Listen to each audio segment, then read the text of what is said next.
Hello and welcome back. We're going to talk about something a little more personal now. I feel like I've seen you for a few videos, you've seen me for a few videos, so I think it's time we get a little more personal. We're going to talk about our bank accounts. I will be making a parallel between our monetary bank accounts and our emotional bank accounts. Monetary and emotional. They are two different types. So this parallel is going to delineate our checking account, our savings account, and our 401k account. Hopefully we have a 401k and we're planning for our future. So I'll be making a parallel between, again, our monetary bank account and our emotional bank account. And here we go. Let's start off with our checking account. Now, hopefully you have a checking account, and in that checking account you have withdrawals and you have deposits. And Lord willing, you have more deposits than you have withdrawals in terms of the monetary amount. When we look at our emotional bank account and we think about that checking account, and by checking account now I'm referring to the emotional checking account, when we take a closer look there, we need to decide and discern and scrutinize and see whether what we find ourselves in our emotional bank account is more deposits or more withdrawals. I will give an example of what deposits look like and what withdrawals look like, so you can start to self-reflect and think about your own emotional bank account. The monetary bank account is very easy to see where we stand when we look at our bank account, but the emotional bank account is one that oftentimes goes ignored, and days and weeks, maybe years pass, and then individuals find themselves feeling anxious or crippled or stuck in their life, and they don't know why, and they haven't checked their emotional bank account to see if they have any money in there to set out to pursue their goals and execute on their plans. So we're gonna find out. All right, let's get into it. What is a emotional bank withdrawal? What does that look like? An emotional bank withdrawal is when I do, and there's many definitions and examples that I'll provide. I'm going to start with the first one. An example of a withdrawal is when I engage in what I should not engage, when I do wrong, malpraxis.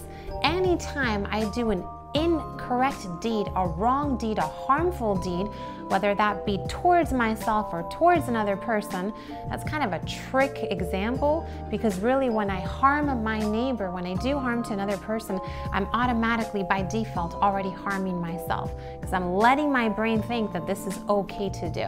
I'm deceiving my own mind. So when we do wrong towards self or others, we are withdrawing from our emotional bank account. What does it mean to do wrong? Well, to do wrong can be, I can be dishonest, deceitful, manipulative, cheating on people, doing the least possible. Here's another example that I very much often talk about, which is doing the least possible to get by.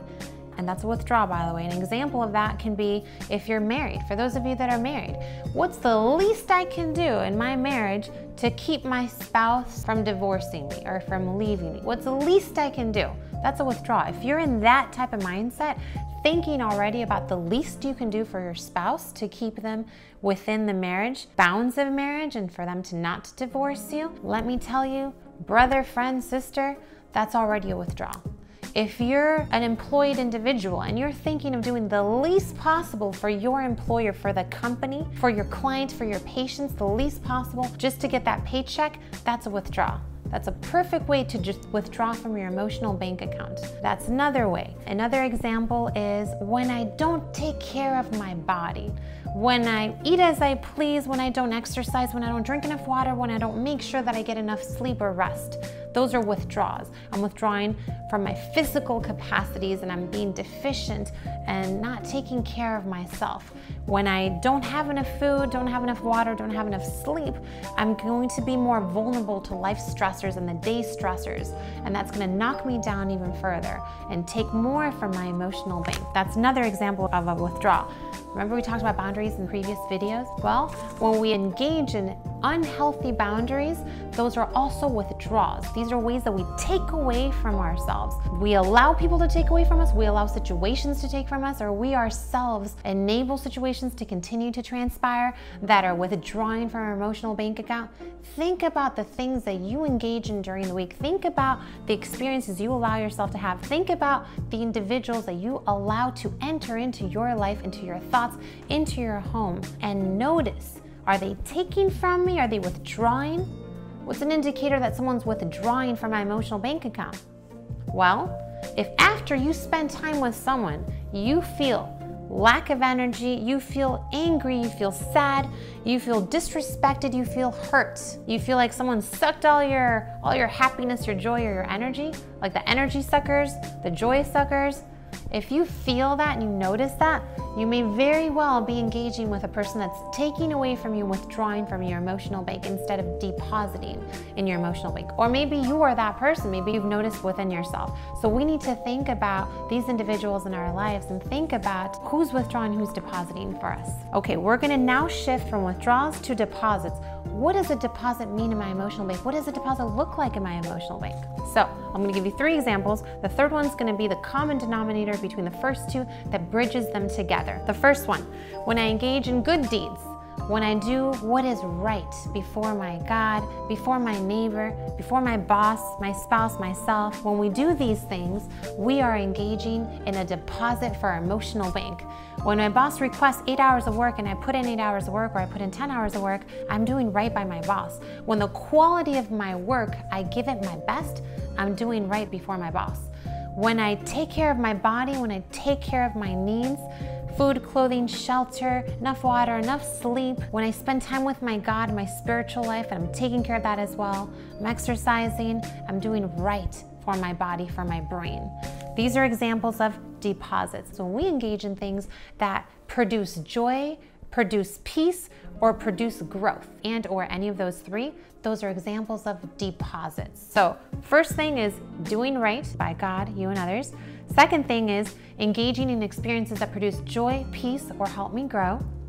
And then the third thing that I'm gonna list here is very similar to something I said with withdrawals, but we're gonna switch the direction of it. And that is when I come into a relationship, whether that be with my boss, a friend, a significant other, and I really bring my best to them. I offer them my best. I don't do the least possible to keep them. I do the best possible to serve them. Very different mentality. I engage with people in my workplace and I give them the best. I engage with patients, with clients, and I serve them to the best of my ability. I am depositing into my brain, into my emotional bank account when I do the best for others and when I bring my best. When I serve my God to the best of my ability and I spend time with Him when I want to grow in Him, I'm bringing my best. For those of you that are married, when you go into your marriage and you give your spouse the best of you, not the worst of you, not the least you can give them just to keep them there. No, you give them the best. And in this way, you honor them, you honor your God who watches and sees all, and you honor yourself. Now, I have to bring God into this picture because there's the most beautiful picture and story in the Bible of how God thinks about these matters. And I'm gonna share with you this story. When God, creator of heaven and earth, saw that sin had entered into planet Earth through Adam and Eve, He decided to bring Jesus Christ into this planet to save me and to save you. When Jesus Christ came into this planet, I have to ask you, did He give like the worst of Himself to us? Did He give just the least that He could give to save us? No, right? Jesus Christ didn't give us the worst, didn't give us the least. He gave us everything. He gave all of Himself. Beyond the best of Himself, He gave Himself completely. This is the example that the Bible shows us of how God thinks and how God operates in relationship. He gave us His all. And so in light of that, how beautiful and how wonderful this invitation that it gives us to encourages us to also give our all to God. And it's in this practice and in this habit that we learn to honor our God. And in this way, when we are filled with the Holy Spirit, we then go to our spouses, we go to our friends, we go to our coworkers, to our employers, and we do our best. Because in this way, we know we are honoring Creator of heaven and earth, we honor ourselves, and we honor our brothers and sisters in Christ and everyone else. So again, these are examples of deposits. I want to read to you Jeremiah 31:33, because this is very, very beautiful. Jeremiah 31:33, and then after I read that, I'm going to share a little bit about the savings account and the 401k. All right, so Jeremiah 31:33 reads as follows. It says, "For this is the covenant that I will make with the house of Israel after those days, declares the Lord.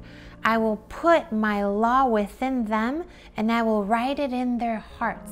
I love that God is so sweet and thoughtful that He puts His law in our hearts. This is such a beautiful picture because now I know that with that, there's a general sense of consciousness in mankind to do what's right. And when we do what's wrong, something within us, our conscience tells us and taps us on the shoulder, hey, this is not the right direction. You know that that's wrong. You know you ought to not cheat and steal and lie and etc., etc., etc. And so I read that verse because when we think of these emotional bank deposits, right here it says, I'll put my law in their hearts. And so we have a conscience within us that helps guide us in the right direction so we can deposit in our bank and not allow withdrawals to take place. We're going to proceed on in the few minutes that we have left. I want to quickly introduce the savings account. The purpose of an emotional savings account is the same one as it is for the monetary account. For our monetary bank account, we have a savings account to help us in moments of emergencies, in moments of crises. Your car broke down, your house caught on fire, you lost your job, emergencies. In the emotional savings account, it's the same thing, emergencies, but instead of your car lighting on fire, these are emergencies that are of a different nature. For example, the death of a loved one, divorce, your child engaging, or your adult daughter or son or teenager engaging in drug use or substance abuse, maybe a breakup, maybe you failed a final exam that was very prominently important for your career. These are examples of emergencies that take a toll on us emotionally. And for this reason, it is important to have already cultivated an emotional savings account where we've received deposits of experiences that have given us joy and peace. And we have so much of that stocked up in our savings account that when the night gets really dark in our lives and things happen that we did not plan to experience, then we have an emotional savings account to help hold us together and help us buffer the pain and the effects of these tragic experiences that people undergo. The purpose of an emotional savings account. The last one is the 401k. The purpose of this in the monetary bank account is to plan for your future.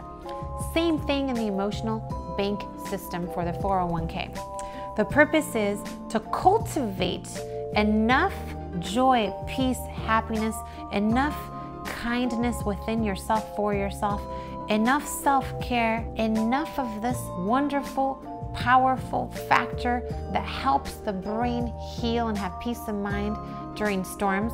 So when the storms hit and you're 60 years old or older and you have an emotional storm in your life, or you have the loss of a grandchild or a son or a husband or whatever that might look like, or a wife, then you have to hold yourself from something because you've already established for yourself peace of mind and tranquility in your mind.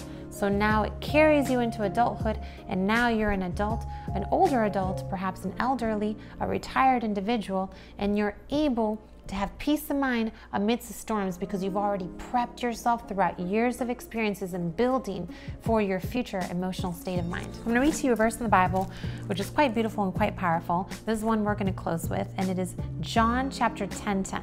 And before I do read it, I do want to say it's important to arrive at the age of retirement, not only peace of mind, but with joy and peace. Not with turmoil and sadness and depression and anxiety. You can look back at your life and have peace of mind. Very powerful. Now we're going to look at John chapter 10, verse 10. There's something really beautiful here. John 10:10. It reads as follows: "The thief comes only to steal and kill and destroy." Steal, kill, and destroy. Remember we talked about the withdrawals? Here's an example in the Bible of those emotional withdrawals.